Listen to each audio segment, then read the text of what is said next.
اس بستی میں کون ہمارے آنسو پونچھے گا، جس کو دیکھو اس کا دامن بھیگا لگتا ہے۔ شاعر نے کیا کمال بات کی ہے، اور اگر ہم اپنی زندگیوں میں اس کو دیکھیں تو بالکل ایسا ہی ہے۔ ہم لوگ جس کے پاس اپنی حاجت روائی کے لیے جاتے ہیں، یا بعض دفعہ ہم کسی سے اپنی بات صرف اس وجہ سے کہہ رہے ہوتے ہیں کہ ہمیں وہ سن لے، مطلب ہم صرف چاہتے ہیں کہ کوئی انسان ہو اور ہم اپنے دکھ اس کو سنا دیں، اور صرف اس کو سنا دینے سے کیا ہوتا ہے، ہمیں لگتا ہے کہ ہم بہت ہلکے پھلکے سے ہو گئے ہیں، ہمارا دل ہلکا ہو جاتا ہے، اور ہمیں لگتا ہے کہ ہم نے شیئرنگ کر کے اپنے اوپر سے ایک بوجھ اتار دیا ہے۔ لیکن ایسا ہوتا نہیں ہے۔ جب بھی ہم یہ کوشش کرتے ہیں کہ ہم اپنے دکھڑے کسی کو سنائیں، اور جب ہم یہ ایکسپیکٹ کرتے ہیں کہ کوئی شخص جو ہے وہ ہو اور وہ ہمیں سنے، صرف سنے، تو ایسا ہوتا ہے کہ جب ہم اپنا کوئی دکھ اس کو سنانے کی کوشش کرتے ہیں تو ہمیں یہ محسوس ہوتا ہے کہ وہ تو ہم سے زیادہ دکھی ہے۔ جیسے ہم اپنا جو بھی دکھ اس کو بیان کر رہے ہیں تو وہ اس سے زیادہ بڑھ چڑھ کے اپنا دکھ ہمیں بیان کرنا شروع کر دیتا ہے۔ تو پھر ایک انسان ہونے کے ناطے جو سیٹسفیکشن کی ہم تلاش کر رہے تھے وہ مایوسی میں بدل جاتی ہے۔ مطلب ہم تو اپنا دکھ کسی کو اس لیے بتا رہے تھے نا کہ وہ ہمیں سنے گا، تو ہمیں جو ہے وہ ہمارا بوجھ اترتا پگھلتا ہوا محسوس ہوگا، ہمیں لگے گا ہمارا بوجھ کم ہو گیا ہے، اتر گیا ہے، کیونکہ کوئی کسی کا دکھ دور کر تو نہیں سکتا، لیکن اگر کوئی سن لیتا ہے تو اس سے ہوتا یہ ہے کہ ہمیں لگتا ہے فار دا ٹائمنگ کہ ہم ایزی ہو گئے ہیں، ہلکے پھلکے ہو گئے ہیں۔ اور اکثر و بیشتر ہم صرف اسی لیے کسی کے سامنے جا کے اپنا دکھ بیان کرنے کی کوشش کرتے ہیں کہ وہ انسان ہمارا دکھ سن لے اور ہمیں ہلکا پھلکا کر دے۔ لیکن جب ہم یہ دیکھتے ہیں کہ ہم اپنا دکھ سنا رہے ہیں اور وہ شخص آگے سے ہم سے زیادہ دکھی ہے، تو اس کے بعد ہمیں وہ سیٹسفیکشن تو نہیں ملتی جس کی ہم تلاش میں اس کے پاس گئے تھے، لیکن کیا ہوتا ہے کہ ہم خود اور بوجھل ہو جاتے ہیں، اور ہمارا دل جو ہے وہ اور زیادہ دکھی ہو جاتا ہے، یعنی کہ ہلکا ہونے کی بجائے بوجھل بھی زیادہ ہو جاتا ہے، اور خوش ہونے کی بجائے دکھی زیادہ ہو جاتا ہے۔ تو ایسے میں اب انسان کیا کرے، کیونکہ اپنی روزمرہ زندگی گزارتے ہوئے بہت سی ایسی چیزیں ہوتی ہیں جو انسان اگر کسی سے شیئر نہیں بھی کرتا، فوراً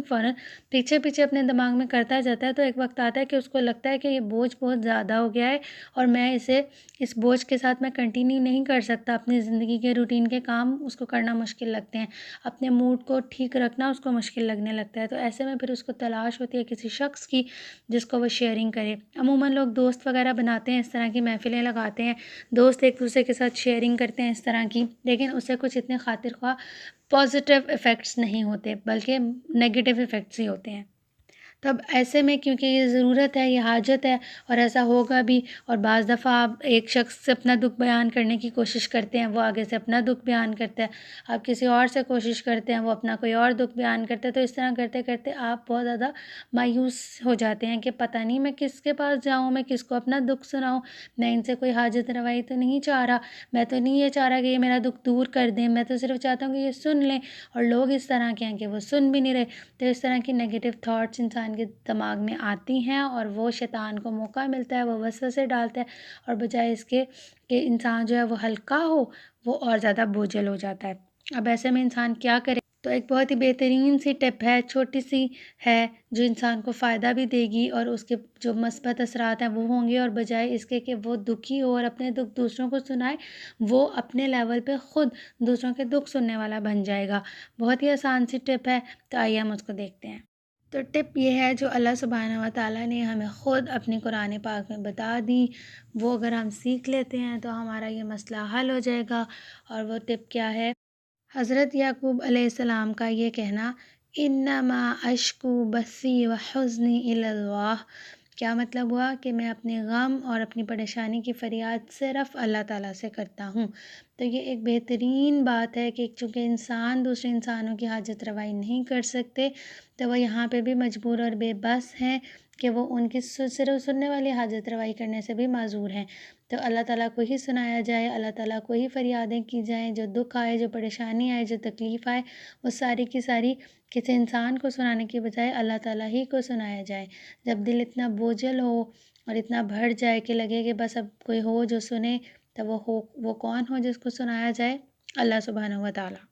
اس سے کیا ہوگا کہ ایک تو آپ کے پاس ایک اسٹرانگ بیسس ہوگی، پیچھے آپ کو پتہ ہے کہ میرا اللہ ہے، وہ دیکھ رہا ہے، وہ سن رہا ہے، اور جب آپ اسے خود بتائیں گے تو آپ کا دکھ جو ہے وہ دور کر دے گا اور آپ کو انرجی دے گا، آپ میں پازیٹیو انرجی آئے گی، اور اس سے پھر آپ اتنے اسٹرانگ ہو جائیں گے کہ آپ اپنے بڑے بڑے دکھ ہونے کے باوجود بھی دوسروں کا دکھ سنیں گے بھی اور اس کا مداوع کرنے کی کوشش بھی کریں گے۔ مثال کے طور پر ہمارے نبی صلی اللہ علیہ وآلہ وسلم، ان کی زندگی میں کون سا دکھ ہے جو نہیں آیا؟ ہر طرح کے دکھ، ہر طرح کی آزمائش، ہر طرح کی تکلیف نبی پاک صلی اللہ علیہ وآلہ وسلم نے دیکھی اپنی زندگی میں، لیکن چونکہ ان کا تعلق اللہ تعالیٰ سے تھا، وہ اپنے دکھ اور اپنے غم اللہ تعالیٰ کو بیان کرتے تھے، تو اس سے کیا ہوا کہ اپنے دکھ ہونے کے باوجود وہ دوسروں کے دکھوں پر، دوسروں کے زخموں پر مرہم رکھنے والے بن گئے۔ تو اسی طرح سے ہم لوگوں کے لیے بھی یہی بہترین طریقہ زندگی ہے کہ جب آپ اپنے آپ کو بوجھل محسوس کرتے ہیں، جب آپ کو لگتا ہے کہ بس اب کی بوجھ اتر جانا چاہیے، تو وہ آپ کا بوجھ اتارنے کے لیے اللہ پاک موجود ہے۔ وہ آپ دن میں، رات میں، جب مرضی چاہے اس کو پکارے، وہ تو سنتا ہے اپنے بندے کی آواز۔ تو آپ اپنے رب کو اپنے دکھ سنائیں اور دوسروں کو دکھ سنانا چھوڑ دیں، اس سے آپ کی زندگی میں بہت بہترین فائدہ ہوگا۔ تو آپ اس کو ضرور آزمائیں اپنی زندگی میں، اس کی پریکٹس کریں اور اس کو کر کے دیکھیں، لوگوں کو اپنے دکھ بتانے بالکل چھوڑ دیں، اللہ پاک کو اپنا ہر دکھ، ہر غم بتائیں، تو اس سے آپ کی زندگی میں کیا کیا فائدہ ہوگا، کیا کیا چینجنگز آئیں گی، یہ سب کچھ آپ مجھے میرے کامنٹ سیکشن میں ضرور بتائیے گا۔ مجھے آپ کے کامنٹس کا انتظار رہے گا۔ اللہ تعالیٰ سے دعا ہے کہ وہ ہمیں ایسی زندگی گزارنے کی توفیق عطا فرمائے کہ ہم کامیابی کو پا لیں۔ السلام علیکم ورحمۃ اللہ وبرکاتہ۔